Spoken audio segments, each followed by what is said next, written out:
কোনো যোগ্য ভোটারের নাম বাদ যাবে না। No eligible citizen is left out and no ineligible person is included.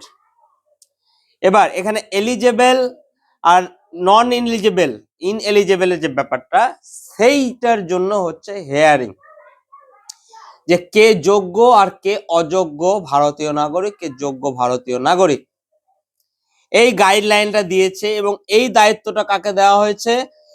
এই দায়িত্বটা দেওয়া হয়েছে হেয়ারিং যারা করবেন, যিনারা করবেন তাদের উপরে। হেয়ারিং কারা করবেন? হেয়ারিং করবেন এইআরও এবং ইআরও, যারা সাধারণত ব্লকের কোনো গেজেটেড অফিসার হন, BDO, joint BDO, BCS officer, মানে গেজেটেড অফিসার যারা হন তারাই হন সাধারণত এইআরও এবং ইআরও। ওনারা ইলেকশন কমিশনের এই যে লাইনটা রয়েছে যে কোনো অযোগ্য ভোটারের নাম ভোটার লিস্টে থাকবে না এবং কোনো যোগ্য ভোটারের নাম ভোটার লিস্ট থেকে বাদ যাবে না, সেইটা নিশ্চিত করবেন এইআরও এবং ইআরও স্যারেরা।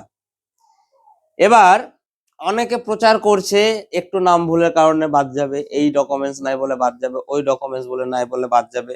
এগুলো ভুল কথা, এগুলো মানুষকে ভয় দেখানোর কথা। নাম পরিবর্তনের কারণে বা নামের বানান ভুলের কারণে যদি কারোর নাম বাদ যায়, তাহলে এই পশ্চিমবঙ্গে 2002 থেকে 2025 আসতে আসতে মাত্র 1% হয়তো আপনি লোক পাবেন যাদের সম্পূর্ণ নাম 2002 এবং 2025 সালের নাম এবং নামের বানান এক আছে। খুব অল্প সংখ্যক, 1% হয়তো পাবেন না, সন্দেহ আছে। এই 23 বছরে অলমোস্ট 99% মানুষের নামের বানান চেঞ্জ হয়েছে, না তো নাম চেঞ্জ হয়েছে। তাহলে সবাই বাদ না, বাদ না, তার জন্যই হচ্ছে বিএলও কে দিয়ে লজিক্যাল ডিসক্রিপেন্সি এবং হেয়ারিং। এবার হেয়ারিং এ যাওয়ার আগে একজন ভোটার হিসেবে আপনাকে আপনার ব্যাপারে জেনে নিতে হবে যে আপনাকে হেয়ারিং এ কিসের জন্য ডাকা হয়েছে। এই জিনিসটা আপনাকে জানতে হবে একজন ভোটার হিসেবে আপনার বিএলওর কাছ থেকে, যে আমাকে কিসের জন্য ডাকা হয়েছে। হ্যাঁ, অনেকে ভুল প্রচার করছে যে অনেককে যেমন হেয়ারিং এ ডাকা হয়েছে যারা 2002 সালে কোনো বংশধর দেখায়নি বা নাই, বাবা মা, দাদা দাদি, নানা নানি, এই 6টা সম্পর্ক যাদের নাই তাদেরকে ডাকা হয়েছে। অনেকে আপনার মিসম্যাচের কারণে ডাকা হয়েছে হেয়ারিং এ, বিভিন্ন কারণে ডাকা হয়েছে, ঠিক আছে। অনেকে যান বাঁচাবার জন্য কি করেছে, যে নানির মতো নাম একজনের নাম ফর্মে দিয়ে দিয়েছে, সেগুলোকে ডাকা হয়েছে। বাবার নামের মতো নাম একজনকে দিয়ে দিয়েছে, সেগুলোকে ডাকা হয়েছে। এই কেসগুলোকে ডাকা হয়েছে। ডাকা কেন হয়েছে? যদি নাম বাদ দেওয়ার উদ্দেশ্য থাকতো তাহলে এগুলোকে হেয়ারিং এ ডাকা হতো না। এগুলোকে ডাকা হচ্ছে কারণ আপনার কাগজ দেখবে এবং তারপরে সিদ্ধান্ত নেওয়া হবে হেয়ারিং এ, ঠিক আছে। আর এমন একবারে বাদ দেবে না কাউকে। একবার বিডিও অফিসে হেয়ারিং ফেল করলে তারপরে যখন ফাইনাল লিস্ট হবে তারপরে তো আপনাকে আবার ফার্স্ট অ্যাপিলে জায়গা দিচ্ছে, সেকেন্ড অ্যাপিলে জায়গা দিচ্ছে। আপনি যখন ডিএম অফিস পর্যন্ত যেতে পারবেন, সেন্ট্রাল স্টেট অফিস পর্যন্ত যাওয়ার রাস্তা আছে।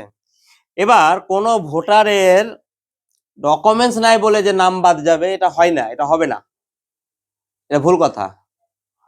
নির্বাচন কমিশনও জানে যে আমাদের পশ্চিমবঙ্গে শুধু নির্বাচন কমিশন না, সবাই জানে যে আমাদের পশ্চিমবঙ্গে 35 ইয়ার্স এর মানে 35 বছর বয়সের উপরে যে সমস্ত মহিলাগুলো রয়েছে তাদের মধ্যে 80% মহিলা মাধ্যমিক পাস নয়, এটা সবাই জানে।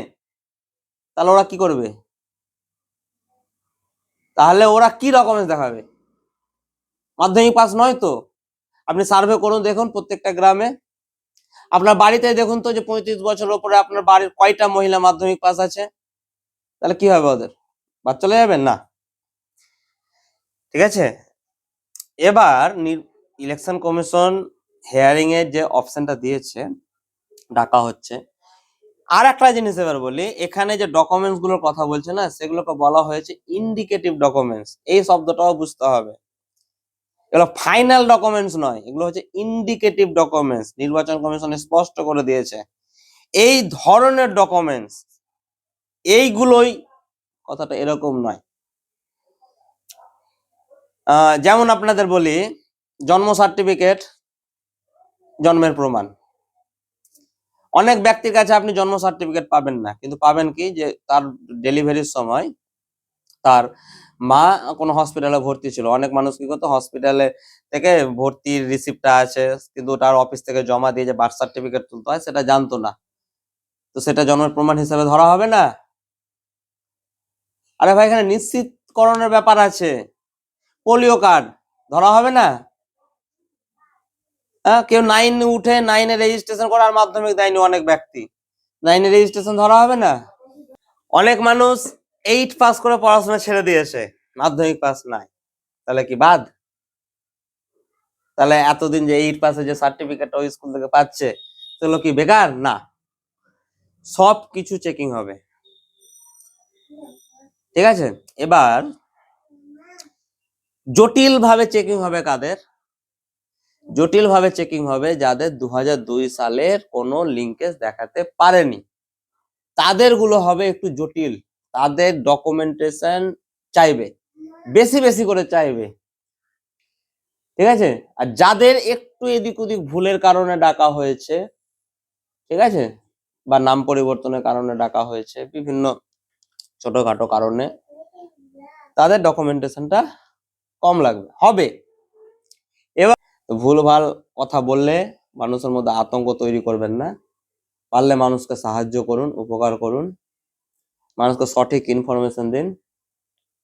আর নির্বাচন কমিশন যেটা বলছে যে একজনও যোগ্য ভোটারের নাম বাদ যাবে না, আর একজনও অযোগ্য ভোটারের নাম থাকবে না, এবং সেটা বাস্তবায়ন করবেন আমাদের এই ইআরও স্যারেরা এবং ইআরও স্যারেরা।